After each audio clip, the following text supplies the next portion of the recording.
Okay, it's quiet, I think. Yeah. Another episode of MBT Behind the Scenes. I'm with Justin Hidley. Justin, can you tell us how long you have been with MBT and how you got to know Tom? Two good questions. So a little bit of an interesting story how I got into MBT. So I think it was around 2015. I was living in an apartment complex and I got to be really good friends with a neighbor. And then one day he handed me this book. He said, "My dad wrote this. You might like it." And it was MBT. Oh. So I was neighbors with Tom's son, and we're still pretty good friends. But I didn't actually get into MBT and kind of read the book and the material till several years later, probably around 2018, I think. But then as soon as I started reading it, I got hooked. And, around 2019, I think there was a call for volunteers, and I got involved in that. And before I knew it, I was helping create the MBT tools, like the video timestamping tool and the video search tool. And that's kind of how I got involved. Yes, and aside from all the volunteering work that you have done on video editing and timestamping, you're the programmer of the AI guy. Mhm. Can you tell us a little bit about the AI guy? Sure. AI Guy's a very exciting project, at least for me. The goal was to try to make a tool that would make MBT more accessible to everyone using AI.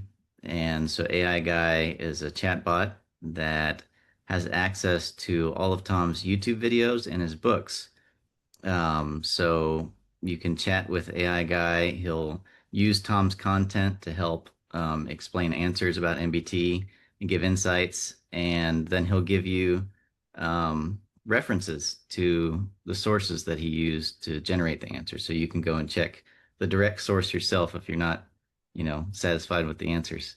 And a lot of people have gotten a lot of good feedback so far. It seems to be working pretty well. Tom said, I think he said AI guy is around 95% um, accurate to his, or maybe even higher. He said sometimes it gives answers that he didn't think of, which I think is pretty cool. And we've done some checks on Tom giving answers and AI guy giving answers, and it's passed the test. How long did you work on the AI guy? Uh, Good question. I kind of started on it. I think it was about 2 or 3 years ago. It was a few months before the MBT event in Huntsville. I think that was 2022 maybe or 2023. But it's been kind of a long evolving project. Started off as sort of a hobby, just project, but now it's a fully fledged web app that you can go and explore. And I'm trying to continue to improve it, as AI improves, make it better, make it more helpful to people. Yes, it is helpful and it's close to how Tom would answer the questions. I'm gonna put the link and the captions of the video so that people know where to go to use the AI guy. Um, so you aside from your volunteering work, your real job is with the Monroe Institute, right? Hmm. Wanna tell us what you do with the Monroe Institute? Sure, sure. Actually, yeah, I got involved with Monroe through MBT, actually, when somebody back when the MBT Discord was created. I was browsing on there and somebody described themselves as the Monroe Institute CTO. And my response was like, I didn't know Monroe had a CTO. And it turned out to be Paul Citarella, who is still the CTO. And that was back when Monroe was right after COVID. They needed to make an effort towards modernizing and reaching people through virtual courses and online options rather than just residential programs. And so they're creating the Expand app. And so I joined in. That was about around 2019, I think. Well, no, not that. It was about 3 years ago. Um, and so yeah, I'm helping Monroe with the Expand app, which is a kind of a guided meditation app, but Monroe style, so it's guided consciousness exploration. I highly recommend it.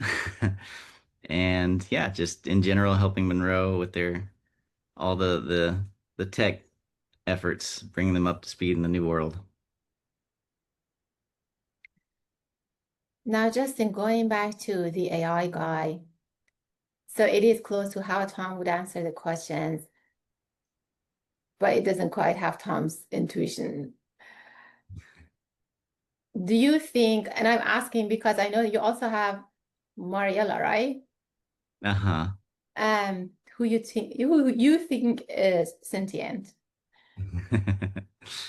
Is that right?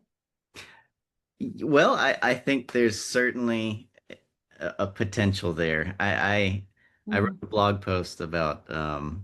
Mariel, or I'm not sure how people pronounce the name.